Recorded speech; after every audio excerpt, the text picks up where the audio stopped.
16-10 lead. They threw Shedeur in. That lead was about as fake as these chains in the mall. Talking about some bling, bling, bling, bling, diamonds. Hey, come get a chain. Come, rappers. But tell me why my neck is Ninja Turtle green. Bryce Young was out there in Atlanta eating chicken wings, eating lemon pepper, double dip, biting the wing and dipping it in everybody's ranch. St. Brown, y'all listening?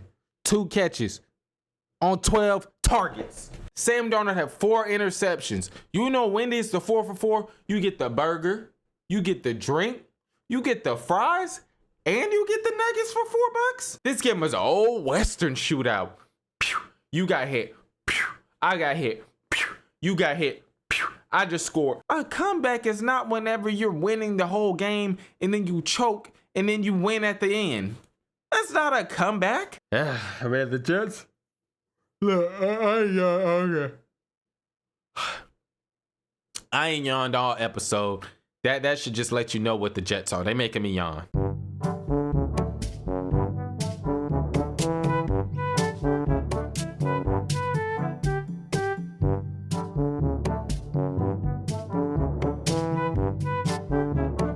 Welcome to the Fellowretro show, episode 12. We 12 deep in this thing. We 12 episodes deep in this thing, in the Fellowretro show, podcast, whatever you want to call it. If you new over here, we get into sports, but we bring a little bit of that comedy twist to it so we can laugh as we break down the games. Today, we're going to be getting into week 11 of the NFL. Buckle up because we got a lot to talk about. We had a lot of good games.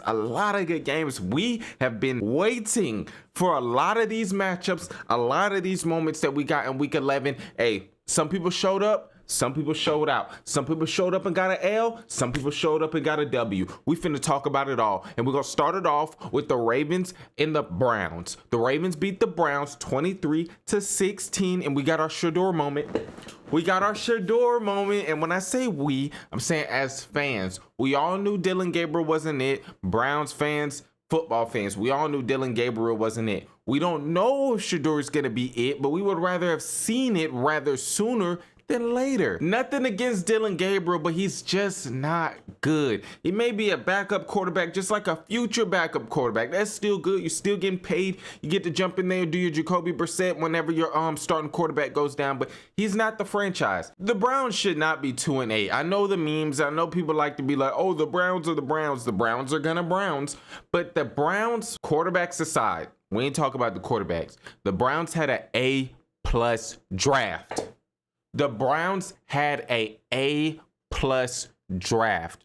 What franchises can say they have their future running back, tight end, middle linebacker, which is one of the hardest positions to draft because you just don't know who's going to translate, and defensive tackle, all in the same draft. They have their future running back, they have their future middle linebacker, they have their future tight end and future defensive tackle all in the same draft. And they took a shot on a 3rd round quarterback at Dylan Gabriel and a 5th round quarterback at Shedeur Sanders. That is an A+ draft. Come on, man. Come on. Let's be serious. Let's just keep it 100 over here. They had an A+ draft. The future is looking really, really bright. They just need to figure out who's going to be the helm. They need to figure out who's going to be their quarterback. But besides that, hey, they go out and draft again this year like they did last year.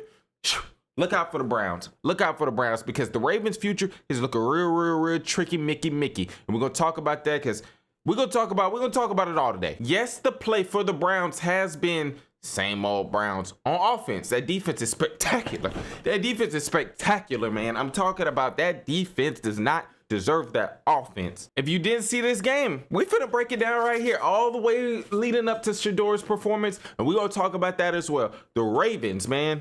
Ravens just haven't been impressing me this year with or without Lamar Jackson. They've been getting by, but they've been so slow. I'm talking about so slow starting these games, and it's always self-inflicted wounds. I know this defense is good. I just talked about them. But the score is 3-3 midway in the second quarter against the Browns. Browns have to punt the ball in the second quarter. I think it's like, 9 minutes left. They have to punt the ball to the Ravens. Nothing new. You know, Browns offense stinks. They can't move the ball unless it's penalties or unless it's a whole bunch of run. I love the running game. They just can't pass the ball for nothing. They can't pass the ball for shit.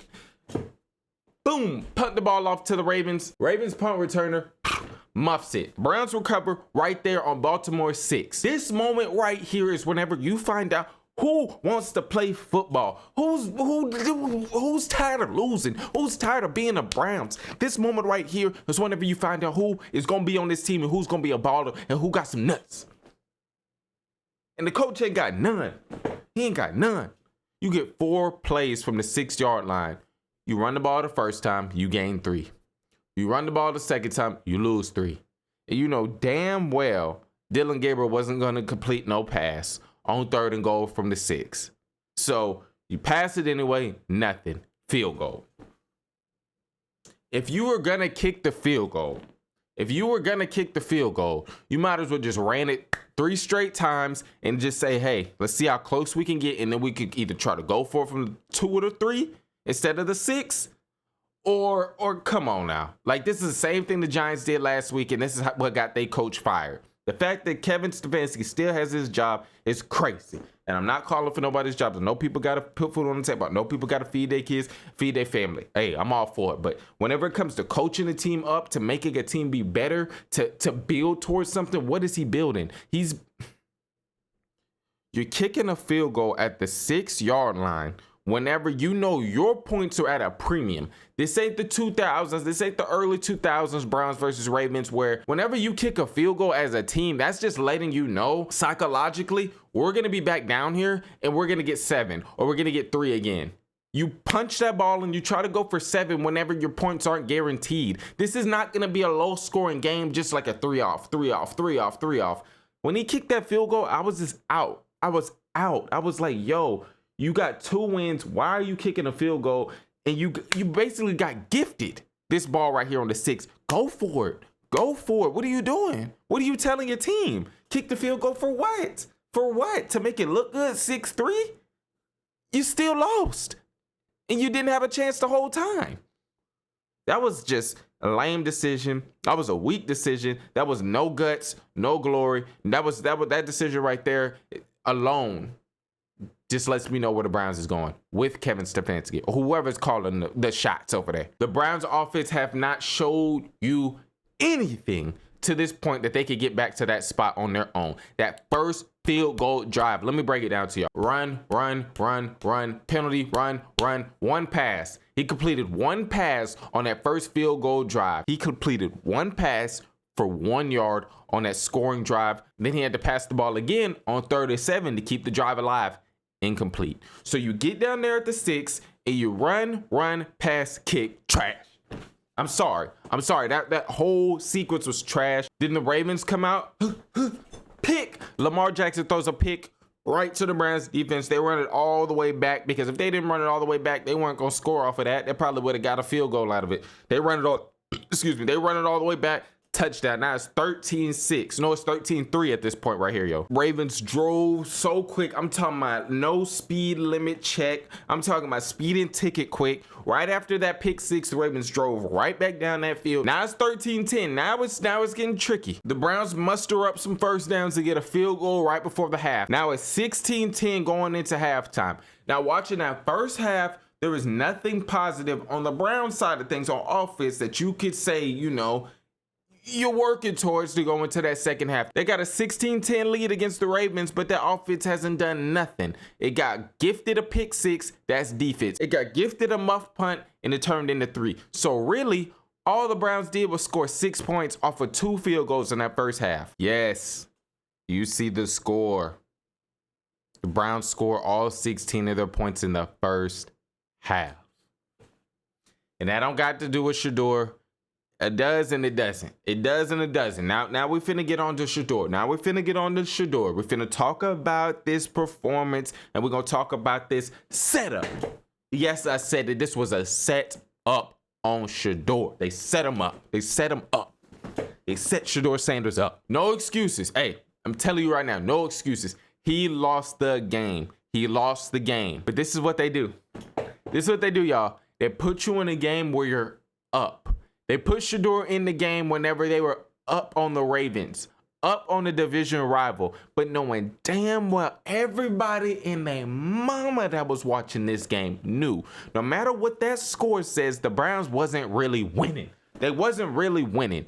I just broke down the whole first half for y'all. I broke down how they got their 16 points and how the Ravens only had 10 points. This is not a game where the Browns had any type of control, had any type of momentum. No matter what that score said, we all knew the Ravens had all the momentum. So they throw Shedeur in the game when they say, you're up, bro. You're up. We throw you in the game. Hey, you're up against the Ravens. You're up against a division rival. You got to bring us home. Nobody would have told you. Nobody would have told you that had a sober mind that the Browns were going to win that game with Dillon or with Shedeur for the whole game. Nobody. And maybe if you were drunk or maybe if you were off a little something, then you would have said that the Browns had a chance. But the Browns offense was brown. That Browns offense was just brown all game. That fake ass 16-10 lead they threw Shedeur in. That lead was about as fake as these chains in the mall. Tell me some bling bling, diamonds. Hey, come get a chain. Come, rappers. Well, tell me why my neck is Ninja Turtle green after putting that chain on. Feeling like the Geico lizard putting on that chain, thinking that I'm fresh, thinking that I'm clean. My neck start itching, start turning Hulk green. So we know the lead wasn't safe. We know that. We got that established now. The lead wasn't safe. The lead wasn't real. Shedeur comes out there in the third quarter, first drive. Had some nice passes in there, but all in all, having to punt. He took a mean sack. I'm talking about he took a nasty sack from Kyle Hamilton, and look what they did. Once I saw this, I said it's over. It's week 11. It's the Browns. They got 2 wins. They are brown. They are dookie. They are trash. And you got somebody sacking Shedeur on his first real NFL action. And doing his celebration, I said it's over. It don't matter what Shedeur does. He's cooked. I knew right then and there. I said, hey, he's done. If the defense was already waiting to hit Joe Selly, a rookie, 5th round pick celebration off his first NFL action. That's the first thing they do once they sack you. I said it's over with, Shedeur. I'm sorry. I don't know what you did. I don't know what Kevin Stefanski and the Ravens defense had cooked up and they told. I don't know what. But this was a setup. I mean, what do you say once you see that? You just say GG. Good game. Good game, Ravens. Y'all won. At this point, they're playing with the utmost confidence. Once they saw Shedeur, everybody just got a boost of energy once they saw him come in the game. This was crazy. But boy, does Shedeur take some bad sacks, dude. Does he take some bad sacks? I know that was the knock on him. I know that patting the ball was an indication if he was going to throw it, and then him holding the ball on too long, trying to wait for something to like conspire downfield was another one of his flaws coming into the league. People said he held the ball too long and he patted. And boy, did he hold the ball just way too long. I mean, I know the offensive line didn't give him help on some of these drives, but bro, just throw the ball away. What are you trying to do? This defense is already off some type of enhancements that they saw you come in the game, and now they're playing with a whole different type of energy. Why are you holding the ball on so long? Why are you starting here once you get the ball, once you hike, and it ended up here? This is unacceptable. Just throw the ball away. Offense has already been struggling. You don't need to make it worse by making the punt longer. I know it's third down. You want to make something happen, but that's not going to get it cut in the NFL. You got to have a mental clock in your head whenever you hike the ball. You got to know. I don't know what the time is. I'm not a quarterback. But if you're a quarterback, you've been playing quarterback long enough, you got to know. All the best quarterbacks have a timer in their head, knowing like, I don't know if it's 5 seconds, if it's 4 seconds, if it's 3 Mississippis, whatever. They don't see it that first. Whenever they got protection, they don't just start running the other way and getting slammed and wham-bammed into the dirt, taking all of these unnecessary yard losses, man. I got Shedeur going crazy. Next game, if he starts, I got him going crazy. I don't know who they play, but I think he's going to have a good game. I think it's going to be a fresh slate, a fresh start. They seem to have gotten away from the running game when Shedeur got in there. I know they were down, but they weren't down. You know what I mean? Like, this game was never really, they were up. So I don't see why you should have went away from the running game so much. This loss is on him. Like I said, it was a setup, but He got to deliver. He got to produce. This defense was going crazy. I'm talking about this defense was going crazy. Myles Garrett is a beast. Myles Garrett is somebody that you want on your football team, no matter if you have 0 wins or 11 wins. Bro plays hard every game. Every game and every snap. You see with teams, go watch some of these losing teams out here. Go see how hard they playing. Just go watch some of these losing teams. I'm a Saints fan. I got my eye on a couple players right now. I got my eyes on a couple players specifically. You got to watch individual players when your team sucks, because that's going to let you know who's going to go out there and play whenever you got 2 wins. That's going to be the same people that's got that energy and going out there to play whenever you got 11 wins. Myles Garrett plays every single snap like he is a madman. He plays every snap like he's going to get the sack. He plays every snap as if this is the fucking Super Bowl. That's the type of guy that I want on my team. Damn. Can't believe they lost this game. Mark Andrews hit one of the cleanest fake tush pushes I've ever seen. Whoever played, designed that, whoever called that up in the huddle, whoever drew that play out is a genius. And that's why them boys got jobs. Well, that's why them men got jobs. If you didn't see this, Mark Andrews lined up like this, like he finna do the tush push. You know, they don't want to let Lamar Jackson do the tush push because Lamar Jackson, you know, you need to keep him on the field. Bro's been getting banged up and dinged. Hi. Mark Andrews does a spin fake play action rollout. I don't know what he did, but he started here, hit one of these, and next thing you know, he's in that, he's at the house, he's at the touchdown. That was so clean. Once I saw that, I was like, ooh. Browns cannot do that. The Browns ain't got nothing for that. I knew the game was over. Shedeur had time. Ended up like this. Balls in the receiver's hands. Just a better play by the DB. It was a good throw. DB raked it out. He raked it. His grandma told him to go rake. Go outside, rake them leaves up. Go rake them up. It's fall. And go pick up some of the pecans while you're at it. All in all, I give Shedeur's performance a C minus maybe. Had some good throws in there. Took a lot of bad sacks. I wouldn't give it a D because he was solid. He didn't necessarily lose the game, but he didn't win it. From the Ravens side of things, I mean, I know the Browns defense is good, but it's still such slow starts and it's still too much self-inflicted wounds over there for me to really be all in on them. The Carolina Panthers beat the Falcons 30-27 in overtime. And the only thing that I can say off of this game is, and I'm not gonna lie, let's keep it 100. Saints fan over here. Both of these teams are division rivals, so I don't have any like biasness. Like I don't like one team over the other. The Falcons suck. Bro, the Falcons suck. That is a bad football team. I'm not gonna lie. Saints aside, I can take it off. I'll take this off and just have a plain white tee and I'll just be a casual. And I can see that this Falcons team is ass, bro. This team sucks. This team is bad. This is a bad football team. There just isn't any other way to put it. They have good franchise players. You got your wide receiver one. Not many teams have a wide receiver one. They got Drake London. He literally, his only job out there is to make Michael Penix look passable as a quarterback. I'm talking about bro has to go straight Mr. Fantastic for some of these balls. I'm talking about bro has to straight reach all the way up and jump. Drake's already a tall ass receiver. If he has to jump up for the ball, you know that ball's high. And then you have to go straight bowling mode to scoop some of these balls off the ground that he's throwing straight into the dirt. Like, come on now. You got Drake London, and then you got Bijan Robinson, a franchise running back, a guy that a lot of teams out here would give multiple first-round picks to have somebody like him on their team. But they just can't finish games. And I think it's the quarterback. I don't know what y'all think it is as Atlanta fans or as football fans just watching football. I don't know what y'all think it is, the fact that Atlanta only has 3 wins. They literally traded their first-round pick for this year. They traded their first-round pick from this season because they thought that they had a championship caliber team. Said, hey, F that first-round pick. We're going all in on this year. And they got 3 wins. I don't know what the problem is.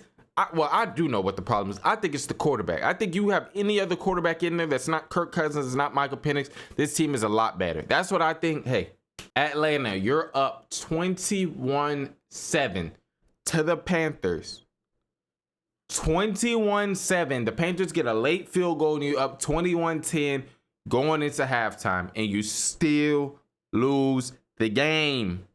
The same Panthers that nobody wanted to give the Saints credit for. Oh, the Saints got their second win. It was the Panthers. It was the Panthers. It's Bryce Young. You know, he did get benched last year. It is Bryce Young.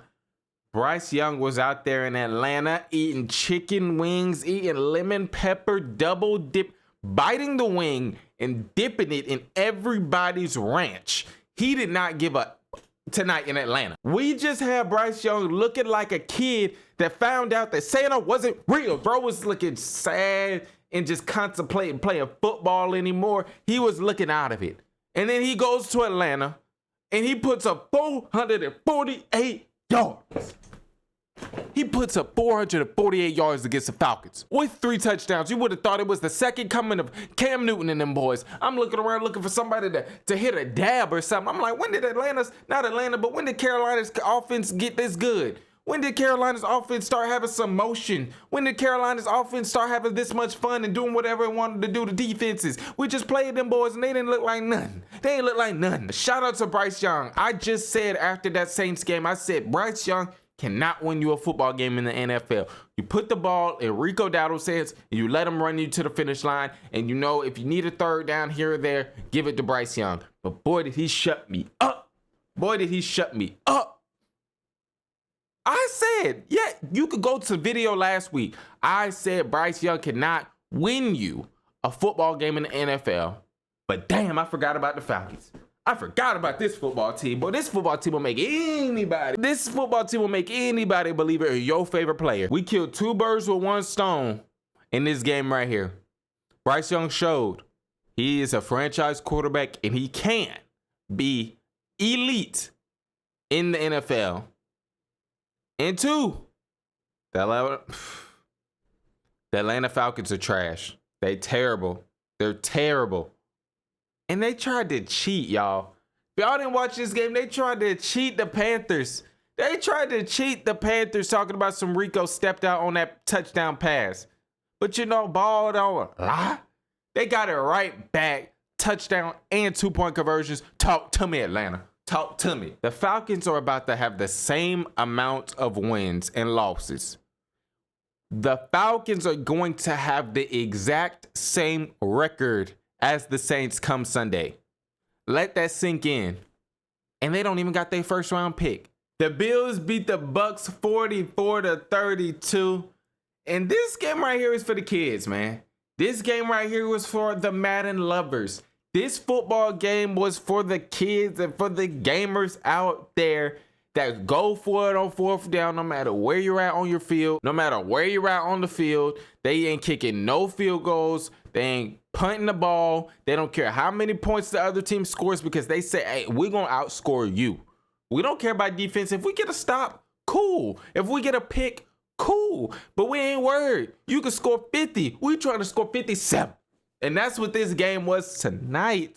For the offensive lovers, for the gamers out there, for the guys and girls out there that just want to see points. This was your game right here. This was the short memory game. This was the, hey, I forgot what happened last play. We on to this play type of game right here. This is the game that we're all imagining to watch whenever we all are watching the UFL, the USFL, and you know, seeing what Dwayne Rock Johnson is cooking up over there in that league. This is the games that we be talking about when we want the NFL back, when we searching for some type of sport in that dead, you know, that dead area whenever there ain't no more football, there ain't no more college football, and there ain't no more NFL. This is the game right here. And this game lived up to the hype. This game was an old Western shootout. Pew, you got hit. Pew, I got hit. Pew, you got hit. Pew, I just scored. Pew, you just scored. This was just a back and forth game, and I was here for it. You would have thought with this high-scoring game, Baker Mayfield and Buka's name was all over this for the Bucks. Like Josh Allen's name was all over it for the Bills with this win at 44 points, but it wasn't. It was a guy by the name of Sean Tucker.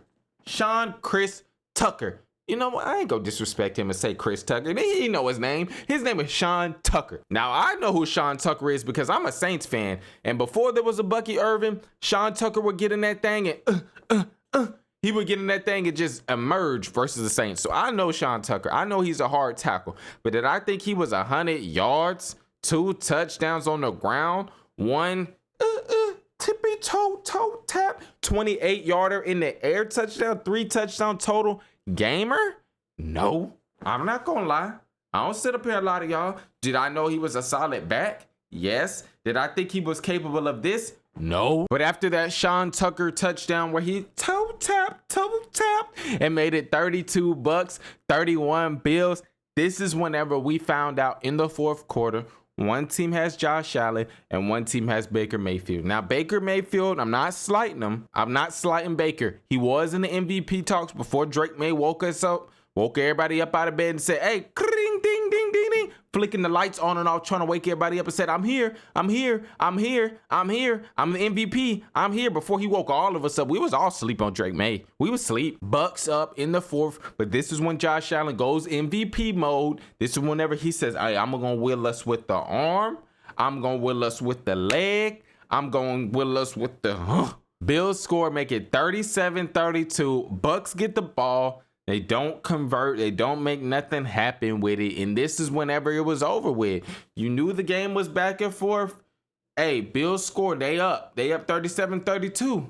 You gonna punt the ball back to them? Really? That's basically like saying the game is over with. Punt the ball off to the Bills. You give it to Josh Allen. You give it to the MVP. And he gonna make something happen. He gets in the end zone. Scores again. Now it's 44-32. Bucks get the ball back. Baker trying to make something happen. Boom. Sack. Fumble. Game. Now, who do I put the blame on for the Bucks offense being stagnant? It gotta be Ibuka. It's gotta be Ibuka. He had a drop in there. Very, very rare. I know he's a rookie, but the way that he's been tearing up the freaking stats, the way that he's been tearing up the league, he didn't tear us up. He didn't tear the Saints up, I'll tell you that. Sean Tucker really carried. He really carried. Baker didn't have the best game. He did make a lot of tough throws, a lot of good throws in there. He converted with his legs a few times. Baker was okay. He wasn't bad, but his number one receiver only had 40 yards for 5 catches. I mean, Ibuka didn't even make himself available. It wasn't like Baker wasn't looking for him. He just wasn't making himself available to catch the ball. This loss is on the Bucks receiving core as a whole. And on the other end, Josh Allen just, he has some mistakes in there, but that's what an MVP does. He don't care about the mistakes. Everybody gonna make mistakes. It's life. We ain't perfect. We gonna make mistakes. But what you gonna do after your mistake? What you gonna do after you fuck up? You gonna cry? You gonna give up? You gonna pout? Or you gonna make something happen? Or you gonna try to make it right? And that's what Josh Allen did. The 49ers beat the Cardinals 41-22. Brock Purdy's return. Brock Purdy's first game back from that toe injury. And he looked okay. He looked good. He looked good. He looked solid. He looked like Brock Purdy. I mean, there's no better way to start off a football game after any football game, but especially coming back and being rusty than having your first play from scrimmage, the first play of the game, start from the 1 yard line. I mean, the first play, you start from the 1 yard line. You get a 98, 99 yard kick return all the way to the 1. And all you got to do, your first play back, Brock, all you got to do is hike. Here you go, Christian. And let McCaffrey run it in. And now it's 7-0. It's 7-0 before the game even starts. It's 7-0 and people still trying to find parking. People still pissed off because they 3-4 minutes late and they done already missed a touchdown. You got people that's getting their hot dogs, getting their sandwiches, getting their drinks, and they looking up on the big board and they looking at all the TVs in the stadium and they're like, damn, we already missed a touchdown. From a 49ers standpoint, what can you say? I think really the only things that we should be really praising and hooping and hollering about is this defense. I mean, all the injuries to this 49ers defense that they balled out like that's This defense was floating. I mean, Jacoby Brissett by half 557 yards passing, but it don't matter how many yards passing you got if you can't punch the ball in and you can't score. 3 total touchdowns for C-Mac, 2 total touchdowns for Kittle.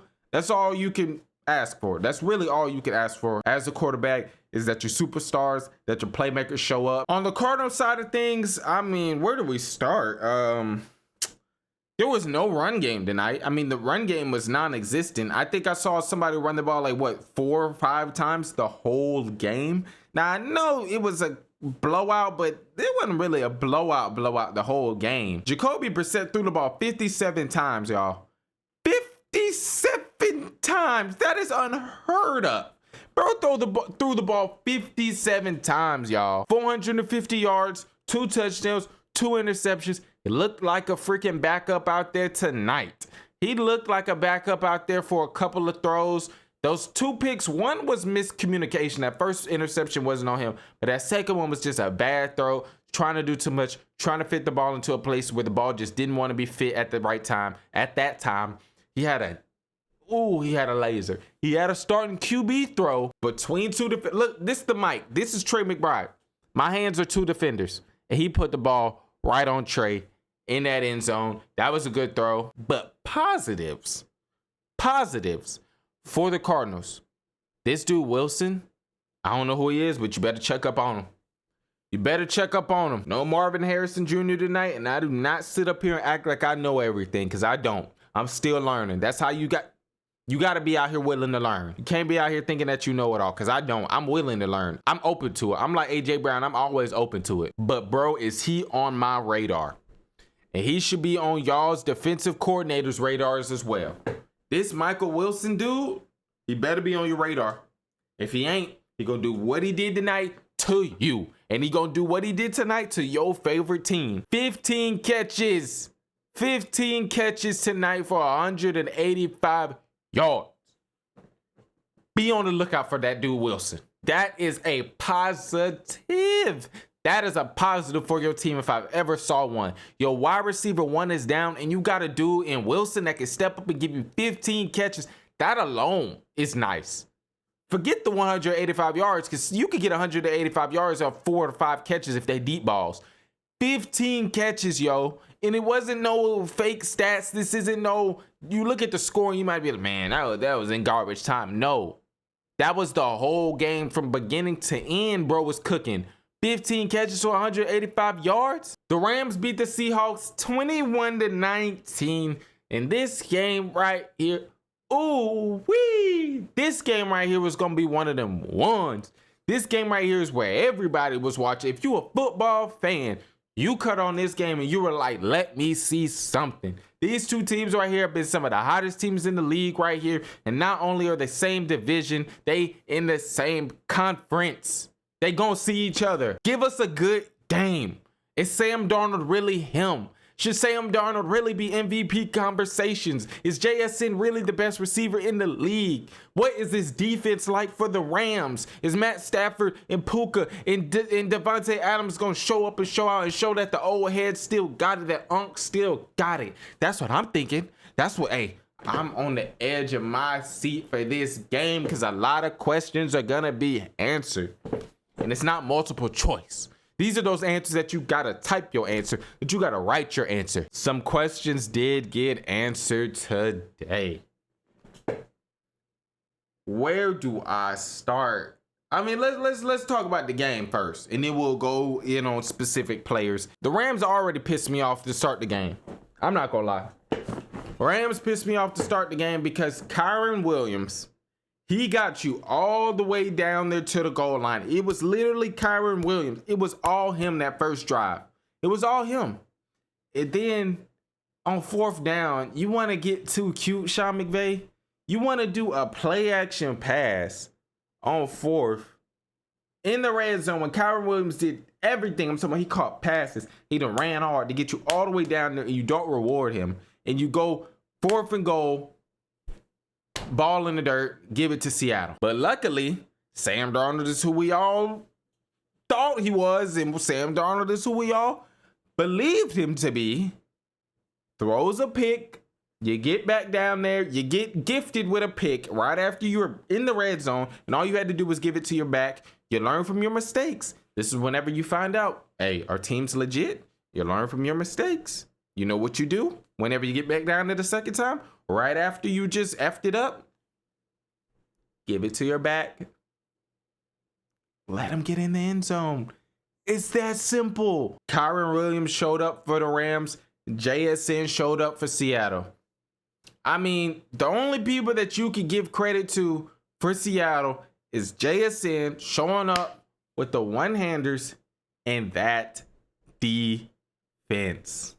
You have to clap it up for your defense. You got to clap it up for the Rams defense. Shit. Defense, clap it up. All defense. Defense from both sides, clap it up. Clap it up. Clap it up, defense. That's all you can say. If you didn't watch this game, this was a defensive masterclass from both sides. They both looked like Super Bowl contender defenses, but the offenses, the offenses didn't look too good. Seattle could only muster up 3 field goals in that first half. Rams scored 2 touchdowns, one on the Kyron Williams that we were just talking about, and then another little 1-yard pass to Devontae Adams. So it's 9-14 at halftime. Nothing really to write home about on either side besides Sam Darnold is looking suspect. Let's just go ahead and talk about the elephant in the room. Let's just go ahead and talk about this Alabama mascot size elephant in the room. We got to talk about you. We looking right at you. We saw you. Can we talk about the elephant in the room, Sam Darnold, y'all? Are we still having him in MVP talks? And I don't want to hear who had him in MVP talks. Who had Sam Darnold in MVP talks? You did. Stop it. Stop the cap. Stop it. I had to hear all of this Sam Darnold nonsense. All of this Sam Darnold MVP talk nonsense. The same stuff that y'all was spewing and brewing and brewing last year with the Vikings. 2 minutes left in the fourth quarter whenever they scored their first touchdown. Sam Darnold had 4 interceptions. You know Wendy's the 4 for 4. You get the burger. You get the drink. You get the fries.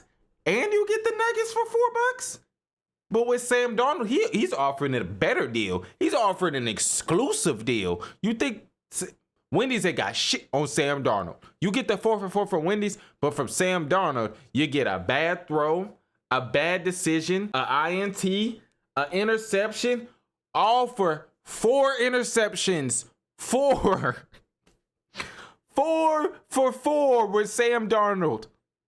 4 interceptions. And with all that being said, it was still a 2-point game with 2 minutes left in the fourth quarter. That defense from Seattle should be, bro, y'all don't hold y'all's heads down. If I see anybody in Seattle on that defensive side holding their head down after that game, that's lame. That's weak. We all want to win games, but y'all didn't do nothing wrong. Y'all shut down that offense for the Rams. They only scored 7 points in the second half. Devontae Adams had 1 catch for 1 yard. It was a touchdown, but 1 catch for 1 yard. Come on now. You did it. You did it. Your offense just didn't come along. It just didn't come along. Sam Darnold, 4 interceptions. Bro, you throw 4 interceptions in the NFL and you only lose by 2? What does that tell you? It tells you that somehow, some way, in the midst of all of this action, the other team wasn't scoring off of those opportunities. From the Rams side of things, hey, y'all got to clean it up. You got to clean it up. 4 takeaways from your defense. You're letting them down. You're letting them down. 4 takeaways. Adams, 1 catch, 1 yard. Yes, it was a touchdown, but hey, come on now. Puka, fumbling. Come on now. Come on. Y'all legit. We know y'all legit, but that wasn't a good performance from y'all. It just wasn't. Defense stepped up, but the offense, it didn't look electric. It didn't look electric. The Broncos beat Kansas City 22-19. The Broncos finally scored some points on their opening drive. Let's give a toast to that. Let's give a toast to the Broncos actually scoring points on the opening drive. It was 3. It was 3 points, but hey, it's better than nothing. It's better than nothing. Yes, we would like to see touchdowns. We would like to see 6 instead of 3, but it's points. That offense is moving slow like the turtle, like the tortoise in the hare. It's moving slow. Hey, but what is it doing? It's still getting to that finish line.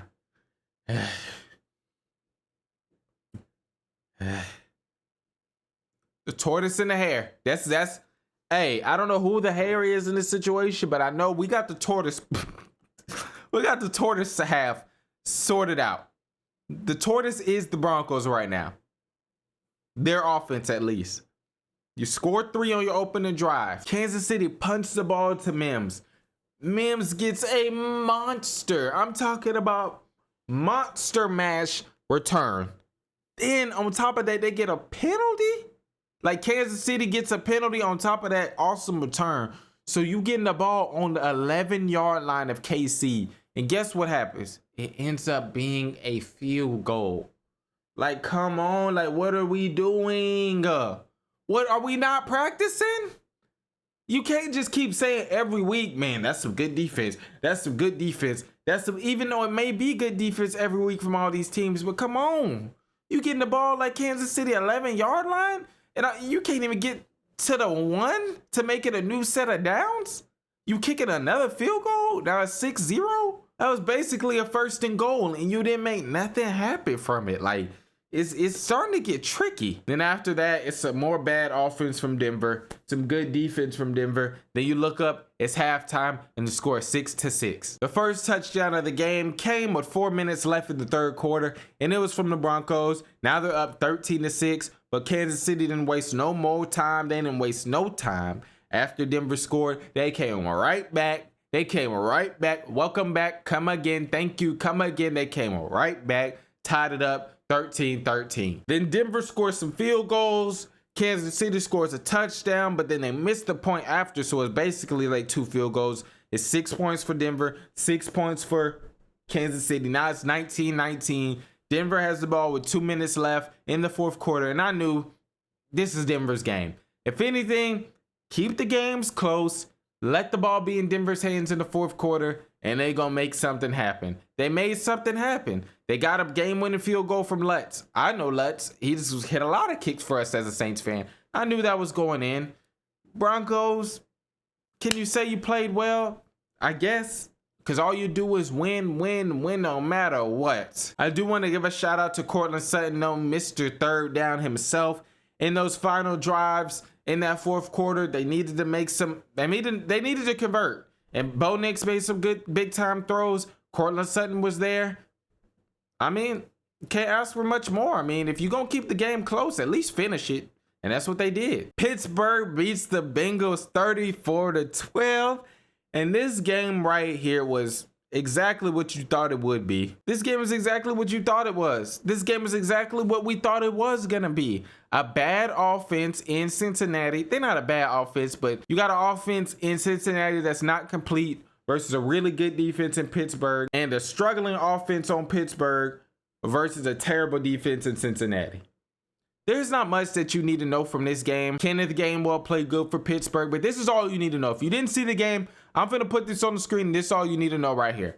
Boom and boom. The Steelers have this man right here. If you don't know his name, you're going to know his name now, because I expect him to get incorporated, mystery incorporated into this offense a lot more. Darnell Washington, the tight end for the Pittsburgh Steelers, is a beast. He was the best player for them on offense tonight. You can say it was Kenneth Gainwell. He played really good, but I'm going to say it was Darnell Washington. I'm talking about stiff arms. I'm talking about hurdles. I'm talking about trucks. I'm talking about key blocks on running plays. I'm talking about converting on third downs. He was all over the field for the Steelers.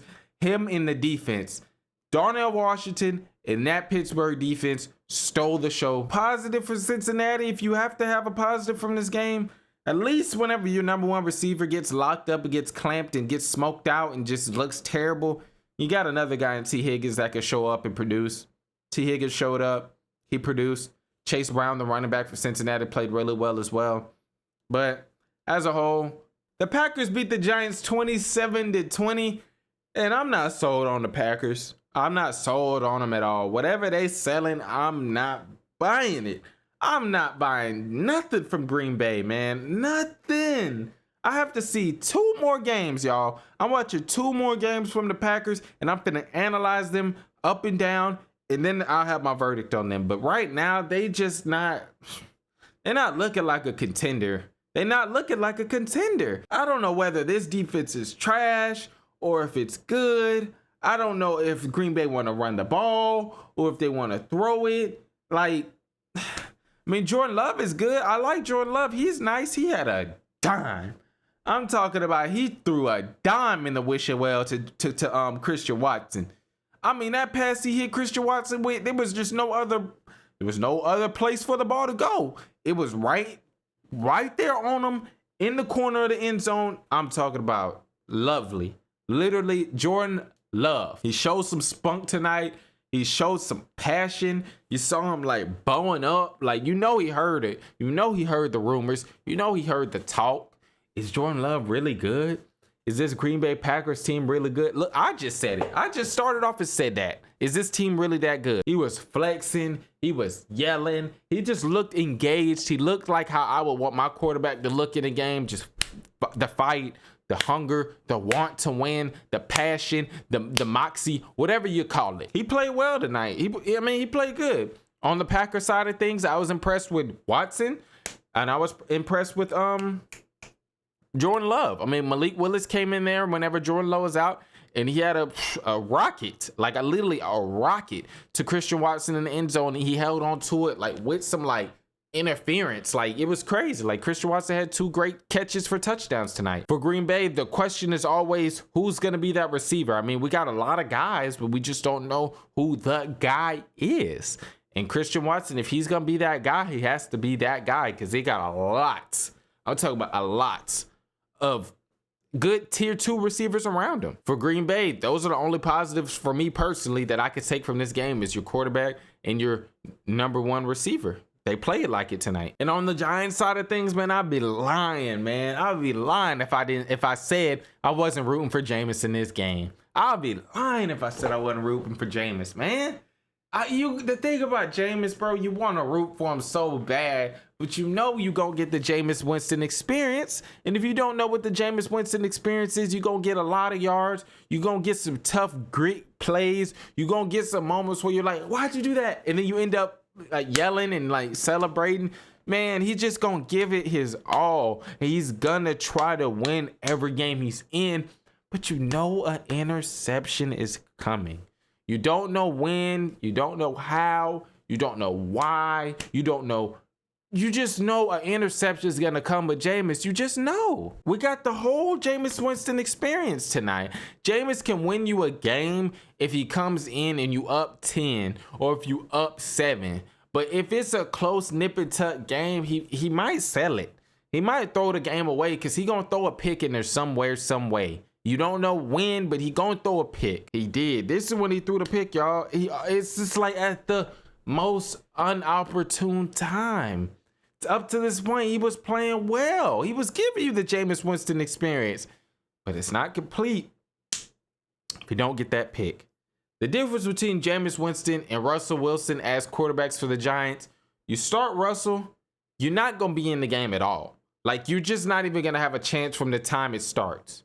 Versus Jameis, you gonna have a chance and you gonna be in it. You just know he gonna give the ball away once or twice throughout the game. So it's like, what you want? You want something to cheer for, but you may be let down at the end? Or do you want something that you might not even be cheering at all the whole time? And you just like, damn. The Bears beat the Vikings 19-17, and I'm shaking my head for a couple reasons here. I'm shaking my head at both teams. I don't think either team is like happy with this game. Like, maybe the fans for Chicago because they won, but I mean, watching this game is just like so many things that you could point out to for Chicago and for the Vikings. Like, I'm not sold on JJ McCarthy, y'all. Like, I don't know, bro. I don't know what it is. I don't know. Like, you got a decent system. Like, you got JJ. I'm talking about Jefferson. You got Addison. You got Naylor. You got Jones. Like, I mean, this is a good offense. That Vikings defense always plays tough and always plays good, like from first to fourth. I mean, JJ just might not be it, man. It was a point in this game where he was 10 for 20, 10 completions for 20 throws for 70 yards and 2 interceptions. Like, this is just unacceptable. I know he's basically a rookie, so I want to give him the benefit of the doubt. I want to keep giving him games to grow. He hasn't even played the whole year, but like, if this continues, 2 games back to back where he has not looked good. The Vikings only had 3 points in the fourth quarter. Like, they had 3 points during the fourth quarter was going, and they had 3 points. They had 3 points. There's just no way. There's no way that the Bears should have even been in a close game. You hold the Vikings to 3 points damn near the whole game. And it comes up to a game winning a field goal for Santos. Like, Chicago, like y'all winning. So it's like, what can you say? But it's like all of these barely. It's like, if you got aspirations, deep playoff push aspirations, you cannot play like this. You can't. You hold a team to 3 points. Basically the whole game. They ended up with 17 because they got 2 touchdowns late in the fourth quarter and made it a game. And then you're on the brink of losing a game that shouldn't even have been close. This is 2 weeks in a row where I can't even speak on Chicago as a football team and talk about what I like, because what I don't like just overshadows so much of what I like from Chicago. A comeback is only good. This is what people don't understand. Like, you see all these posts. Oh, what a comeback for Chicago. The comeback kids, Chicago. A comeback is only a comeback whenever you're down the whole game and then late in the game, you come back and win. A comeback is not whenever you're winning the whole game and then you choke and then you win at the end. That's not a comeback. Look at Caleb Williams' face at the end of this. He's just... like, this is what he's doing the whole time once Santos hits that field goal to get them to win. You see players hooping and hollering, jumping and hugging, and this is Caleb Williams. I don't agree with a lot with Caleb Williams, but right there, that gained my respect, because that lets me know that me and him are seeing the game the same way. This game should have never been close. This game should have never been a Chicago comeback kid win. This y'all choked again, but y'all won. So congratulations on the win, but it's not always gonna be like that. The Jaguars beat down. I'm talking about pummel the Chargers 35-6. I don't know what Jags team I'm gonna watch whenever I watch this Jags team. You don't know what Jaguars team is gonna show up and play. They got some really bad losses on their record, but they got some good tough wins as well. Some good certified wins as well. They were playing pretty good up to that fourth quarter whenever they just choked and unraveled against the Texans last week, but they just haven't been putting complete games together. In this game right here, they dominated on the line of scrimmage. They dominated in them trenches. They dominated on offense, running the ball whenever and wherever they wanted down the Chargers' throats all game on offense, and then on defense, making it so hard for Justin Herbert tonight, and make it, bro had 10 completions the whole game for 81 yards and an interception. They beat the Chargers so bad. They beat the hope. They beat the light. They beat the passion out of the Chargers so bad. They had Trey Lance starting with 10 minutes to go in the fourth quarter. Trey Lance was in the game at the start of the fourth quarter. I'm talking about there was no hope, there was no will that they were going to bring this game back, because they were getting dominated from sun up to sundown in this game right here. I said I was sold on the Chargers, and I said I wasn't sold on the Jags last week, because the Jags choked it off against the Texans, and the Chargers beat a good Steelers defense who I thought they were going to lose to. This is why we watch these games and analyze them and break them down. This is why we play on Sundays, because we need to figure out who's who and who's not. And the Jags look like they's that, and the Chargers look like they's not. Philly beat Detroit 16-9. This game was, like, well, how did y'all feel about Sunday Night Football? Like, what do we feel about it? Like, we knew what we were gonna be expecting. The Eagles' offense has been puttering and stuttering and just slow and stagnant all year. Detroit doesn't have Laporta, who is a weapon, a wide receiver one on some teams, and he opens up so much for this offense. So we knew it was gonna be low scoring. We knew that this wasn't gonna be a shootout, a Bills versus Bucks game. But there was only 2 field goals scored, one from each team in the second half of this game. Like, this game was so just on the Eagles side of things. They tried to get AJ Brown involved. He got his targets. He didn't get his yards, but he got his targets. He came out and said, hey, if you got me in fantasy, drop me, release me, trade me, because I ain't putting up no fantasy points. I'm not putting up no fantasy scores in any league. Not in this NFL season. He got 11 targets tonight, 7 catches, but he didn't get no yards like that for real. So, but at least they were looking this way. At least Jalen Hurts could say, hey, I threw the ball to you 11 times. The game was 13-6 going into halftime, starting the second half. So far, Amon-Ra St. Brown has been on clamps. They haven't been giving Gibbs the ball. J-Mo's the only positive. He got a touchdown, but then got a penalty, and that forced them to miss the field goal. Well, missed the point after, so now they only have 6 points instead of 7. Gibbs was non-existent in that first half, and I said this 2 weeks ago. I said, no Gibbs, no win. If Gibbs does not have his name all over the game for Detroit, you're not winning. I think that Gibbs is their best player. You might say it's Amon-Ra. You might say it's Hutchinson. I don't know who you see. Might say it's Goff. I think that the Detroit Lions' best player on, like, just in general, is Jahmyr Gibbs. Jahmyr Gibbs in that second half was the offense. He was electric. He was everything that we have been wanting in that first half for Detroit.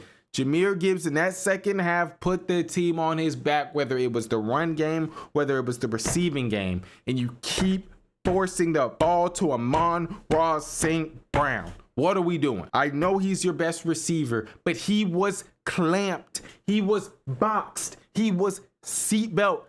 Hey, make sure your seatbelt's on, kids. Hey, make sure you got your seatbelt on. He was clamped. Amon-Ra was clamped this whole game, and you keep forcing the ball his way. Let's go look at these stats, because now I'm starting to get mad, because Gibbs was the offense in that second half, and they kept forcing the ball. And when I say forcing means you're doing something forcefully. Like you keep doing it, and it doesn't have to be done. You're just forcing it. You're doing it on purpose, and stop doing it. I'm not even mad at Detroit for going on a 4th and goal on 4th down. That's what they do. They don't kick field goals, but you keep forcing the ball to St. Brown, and nothing's happening. St. Brown, y'all listening? 2 catches on 12 targets. They threw the ball to St. Brown 12 times, and he only caught 2 of them for 40 yards. Let's go look at Gibbs.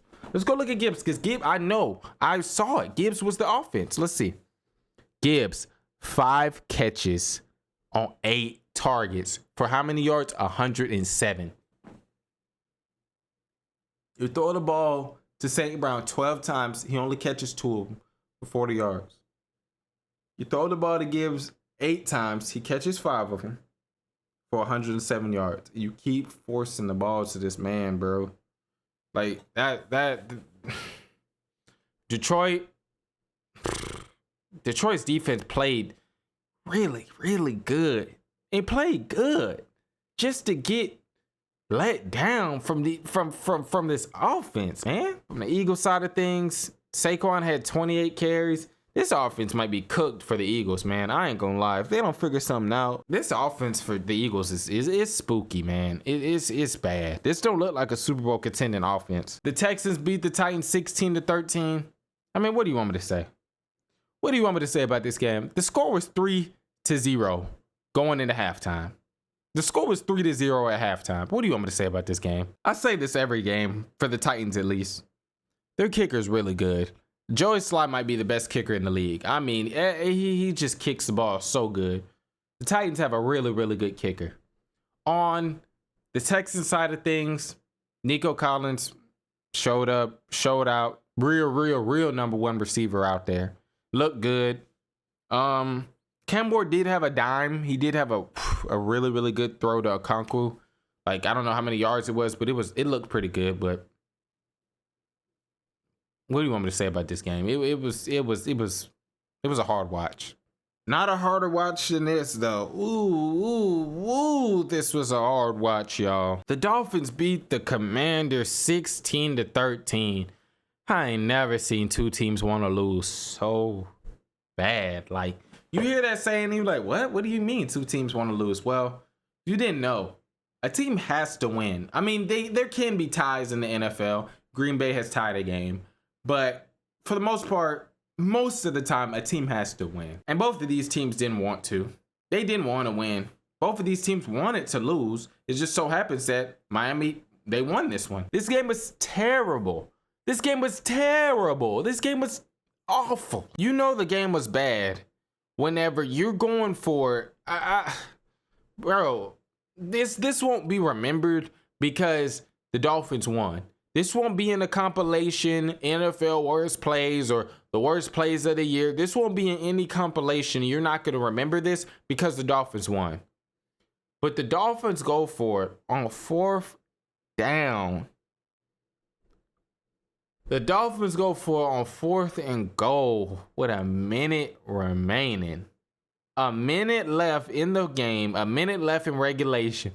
This game didn't even have to go to overtime, y'all. This team is bad. This team is just badly coached. And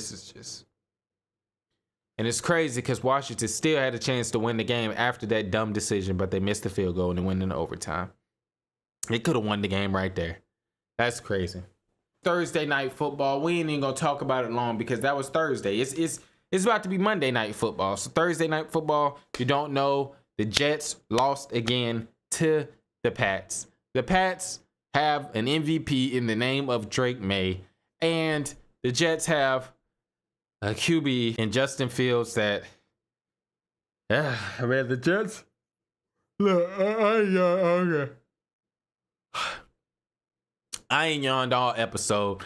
That should just let you know what the Jets are. They making me yawn. We done talked about the Browns. We done talked about the Commanders. We done talked about the Dolphins. I ain't yawned yet. We done talked about the Titans. I ain't yawned yet. I yawn when we start talking about the Jets. They gonna be in contention for a top 3 pick and finding another quarterback. Hopefully they finally find the quarterback of the future. It's about 2 or 3 quarterbacks in this draft class that hopefully pan out for them because it's just been bad. On the Patriots side of things, they got the MVP, Drake effing May. I appreciate everybody if you made it to the end of this episode. If your team won, hit a like button. If your team lost, get in that comment section. I appreciate all the support. I appreciate all the love y'all been showing on these episodes. See y'all hopefully tonight. Hopefully this a good Monday night football game. I'm not expecting much, but hopefully they give us something to talk about and we'll chop it up and we'll make a video on that. If not, see y'all next time, whether that's NBA, whether that's NFL, whether that's MMA, whether that's college basketball, college football. I don't know. See y'all.